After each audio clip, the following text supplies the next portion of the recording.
কি এখনো এক্সেল এর ইফ ফাংশন ব্যবহার করছেন, তাহলে আপনি অনেক পিছিয়ে আছেন। চলুন আজ পরিচিত হই এক্সেল এর সুপার হিরো সুইচ ফাংশনের সাথে।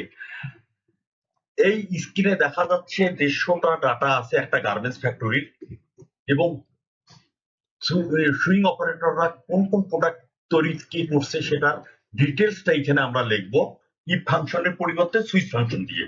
তাহলে চলুন তাহলে দেখি, সুইচ দেখি ফাংশন এস ডাব্লিউ দিলেই চলে আসবে।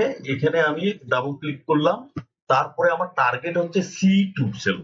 এই টার্গেটকে আমি কোটেশনের ভিতর আমি এস এর পরিবর্তে কমা দিয়ে লিখবো, কোটেশনের ভিতর small S M A double L doublet, তারপর কোটেশন শেষ, কমা দিয়ে আবার আমি মিডিয়ামের জন্য কোটেশন দিয়ে কমা দিয়ে ফুল নাম লিখবো MEDIUM।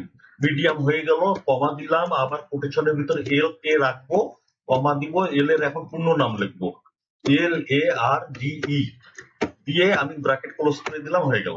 এখন দেখেন এস এর পরিবর্তে স্মল হয়ে গেছে, এম এর পরিবর্তে আমার মিডিয়াম হয়ে গেছে, এল এর পরিবর্তে লার্জ হয়ে গেছে। আজকের টিউটোরিয়ালটি এটাই ছিল। ভালো লাগলে ফলো, লাইক, শেয়ার দেবেন। ধন্যবাদ।